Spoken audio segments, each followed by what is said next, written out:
Look at my eye makeup. So pretty. So pretty. Moo, moo, moo. Okay, guys, so today we're talking about a controversial topic, and I want everybody to keep it cute down in the comments. You will get blocked, you will get deleted, you will get whatever I can do.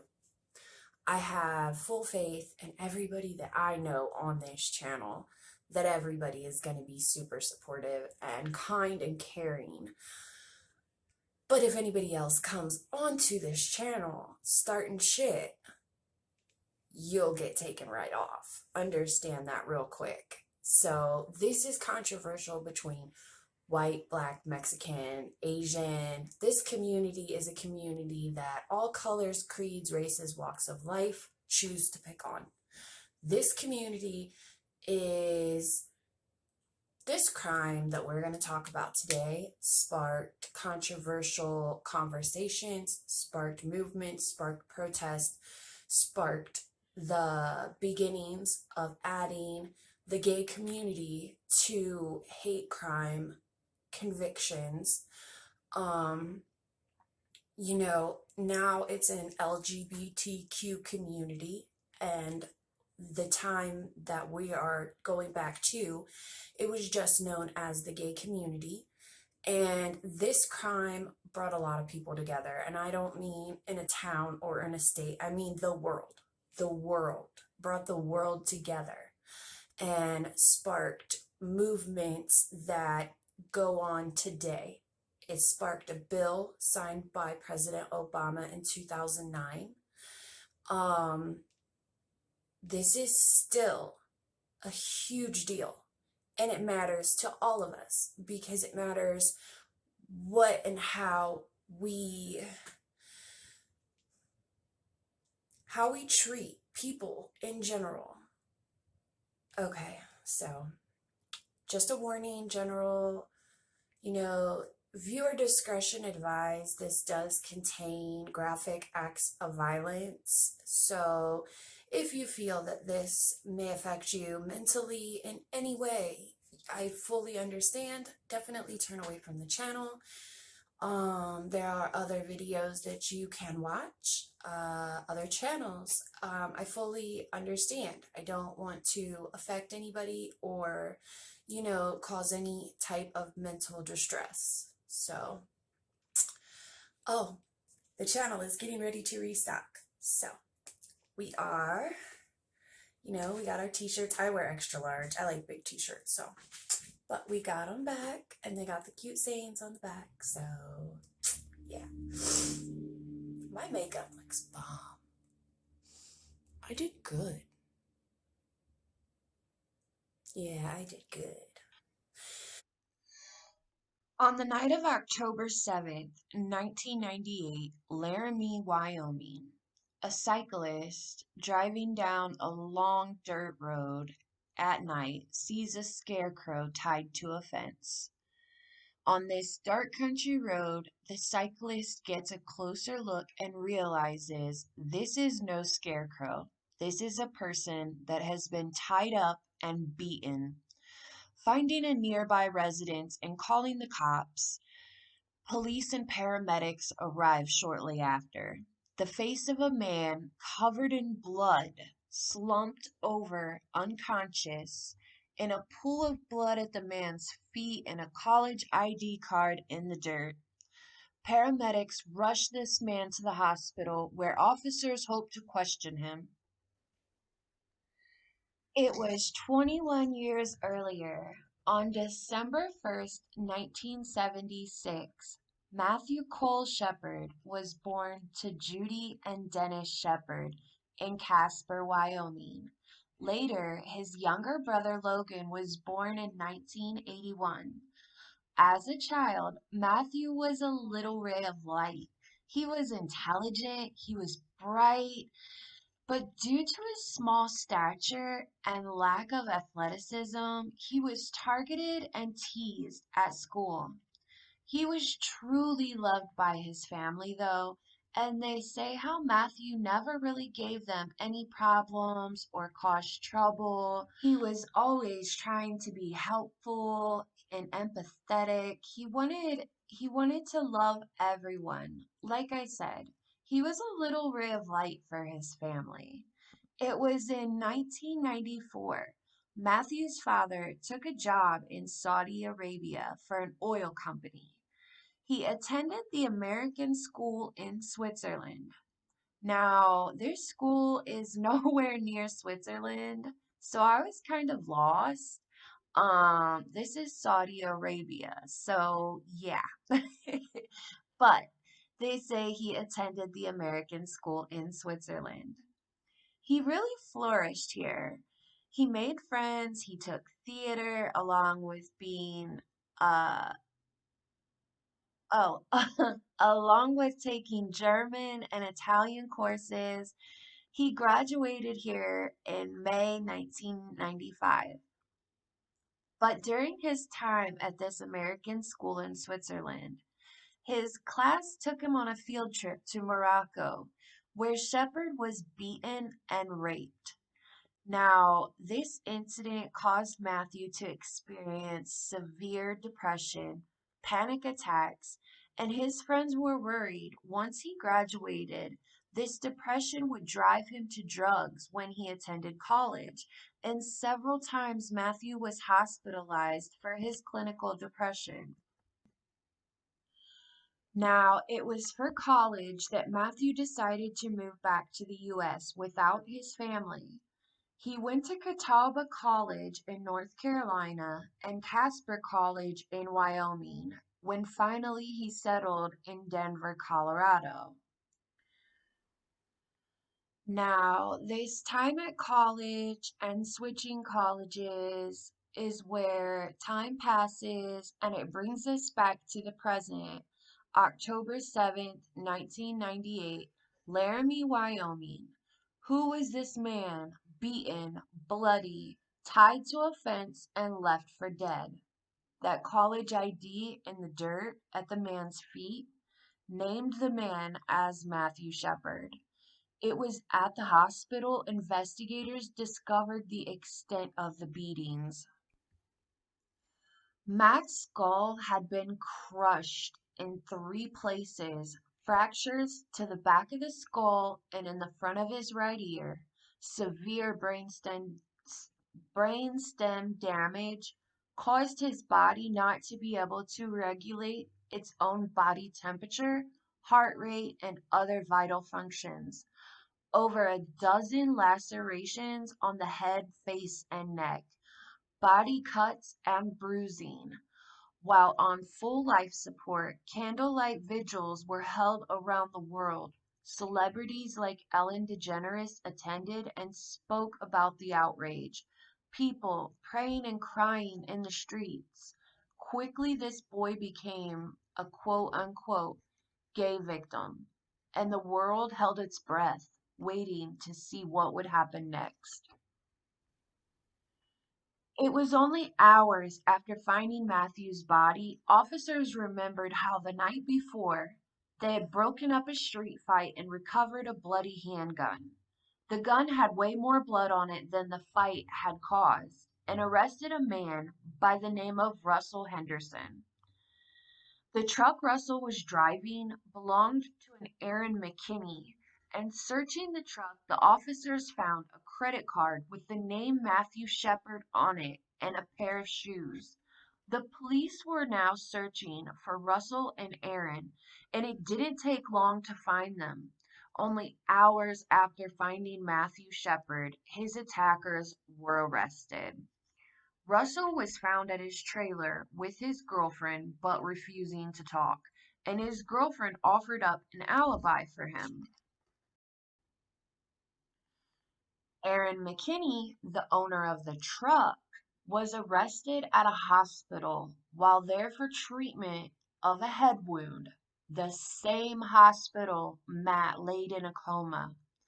Now, it was Aaron's girlfriend that gave investigators the information they needed, stating Aaron had crawled through their bedroom window the night before, covered in blood, and saying he thought they had killed someone.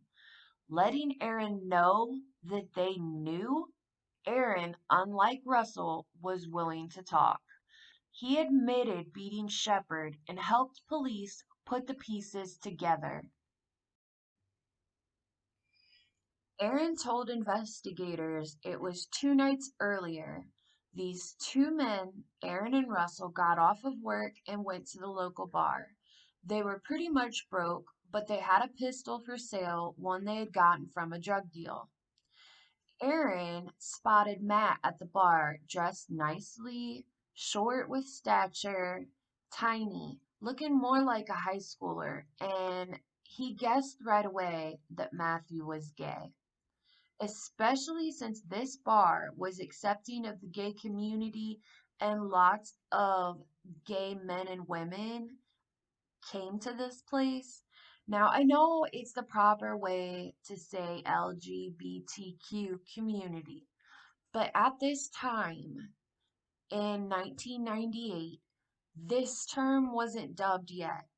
It was just the gay community. And this bar was known to be accepting of the gay community. So when Aaron spotted Matt, dressed nice, tiny, and he got lucky, I don't know. He guessed that Matthew was gay, and he was right. Aaron said him and Russell went into the restroom and hatched this plan. They were going to befriend Matt, get him to leave, and rob him. So when they came out of the restroom, they sat down next to Matthew and struck up conversation.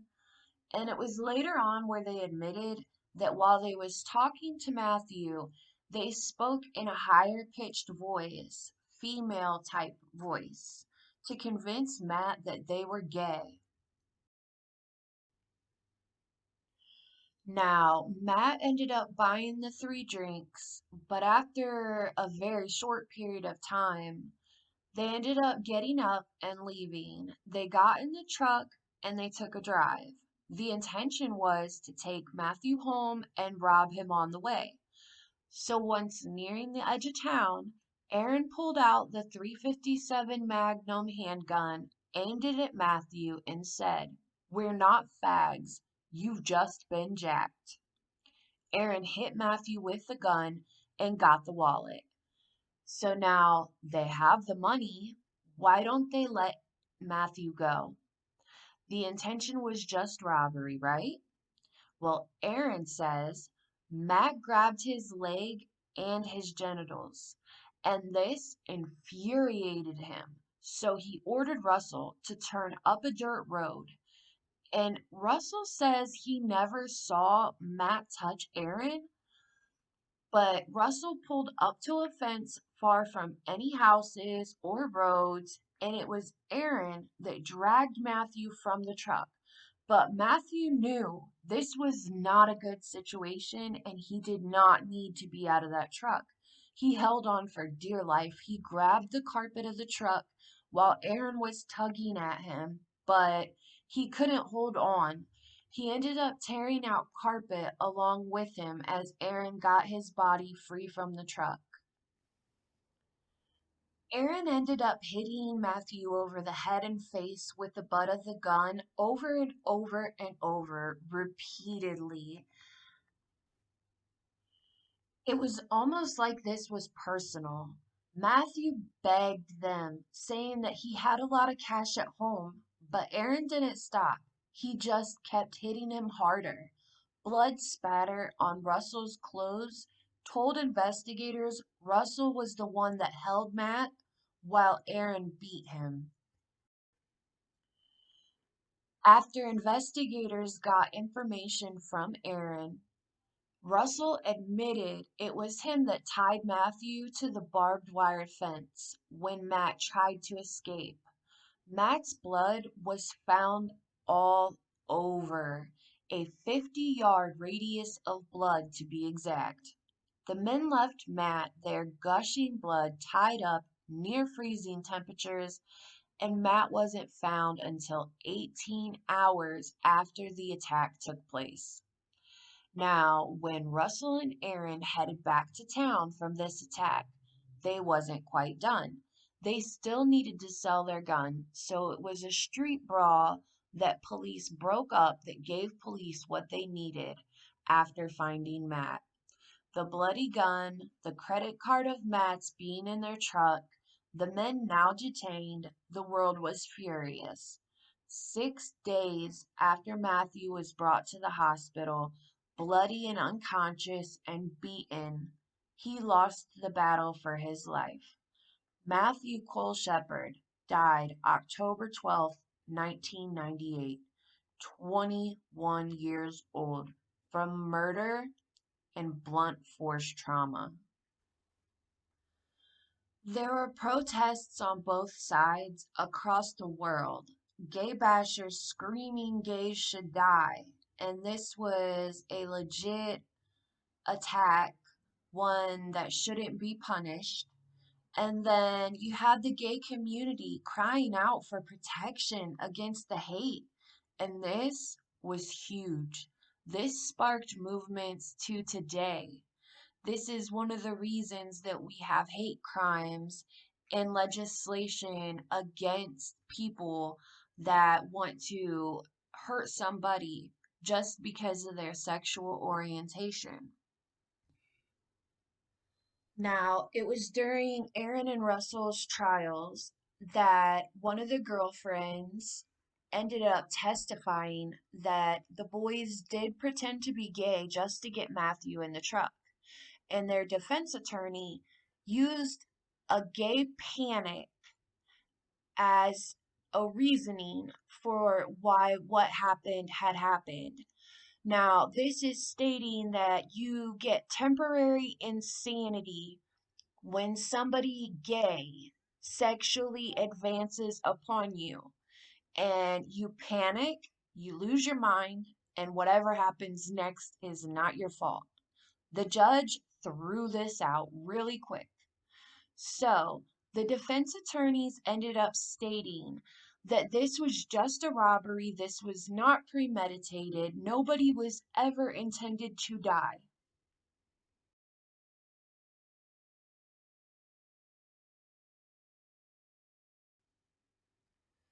Matthew's mother actually ended up advocating against the death penalty. During jury deliberations, his mother let everybody know that Matthew would not want to see anybody die. That, he was a loving and kind boy. He didn't believe in the death penalty. And it was because of her that these boys received 2 consecutive life sentences instead of the death penalty. And instead of capital murder, they just ended up getting convicted of felonious murder, and they ended up getting incarcerated at the Wyoming State Penitentiary in Rawlins.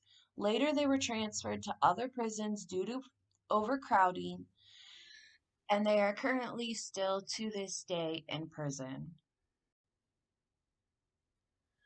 Now, back in 1998, there were no laws to protect the gay community, to stop hate crimes, to convict people of hate crimes. There was nothing in place to protect anybody that was different or, targeted for their differences. And because of Matthew Shepard's death and the way that he died, these sad, tragic events, there ended up being a law put into place for hate crimes now. They're definitely able to be convicted if you attack somebody for the color of their skin, their sexual orientation, any reason, just, hating them for a difference. That's a whole nother level of a crime than just attacking somebody. These are greater levels, so they deserve greater convictions. Um, you get more time if you attack somebody for hate instead of just attacking them because they looked at you a weird way. Due to the fact that Matthew was attacked and targeted because he was gay, in 2008, President Obama signed the Matthew Shepard and James Byrd Jr. Hate Crimes Prevention Act. So this was something that Matthew's mother, advocated for almost 20 years before she was able to get it signed in effect. She's worked closely with the LGBTQ community. She's an activist. She goes around making speeches and stuff. And I don't know if I said this, but when Matthew's body was found, lifeless, taken to the hospital. It took them a day to call her and her husband. They were in Saudi Arabia still. And when they returned, it was here where, his mother had found out that her son was HIV positive, and she did press conferences calling for, you know, convictions against hate, and, you know, she just wrote, she wanted to raise awareness that a lot of crimes out there that were being committed due to hate, and how, it needed to stop. It was because of his mother and because of him, this incident happening, that we have a lot of movements today. Like, this has really affected our history. Pride Month, the filling of the streets and marches, and a lot of protests. It all stemmed from this crime, and it's sad that it takes something horrible like this to happen for people to open their eyes. But it's the one thing that you can say that is good that comes out of this. It makes me sad. This was a very special young boy. He was gifted. He was very sweet. He was loved by everybody, his friends. His own friend wrote a book.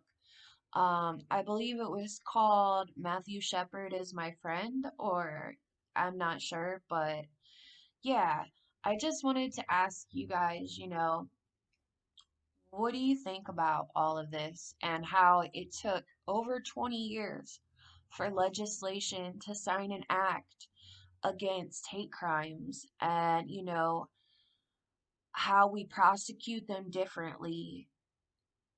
I feel like that's crazy, and that it should have been obvious, and something should have been there to protect all communities, races, walks of life, religions. I don't care. Everybody needs to be protected from hate. That's for sure, because that's one of the biggest reasons that attacks happen, is just for nonsense, just for hating somebody for no reason, just for the color of their skin or who they decide to love in life. It's just sad. And I feel like if it's right in front of your face, if people are willing to punch somebody in the nose just for who they choose to love, that's a whole nother level. It's one thing to rob somebody just because you're broke. It's another thing to rob somebody just because they're gay and they're smaller than you and you just don't like them. I think that's a whole nother level of evil, and I can't believe it took so long for our government to sign into effect something to protect all communities, even especially the gay community. So, all right, guys, I love you. I hope you guys, you know, I don't hope you enjoyed this story, but I hope you enjoyed the nails, and I will see you again next time. Yeah, I love you.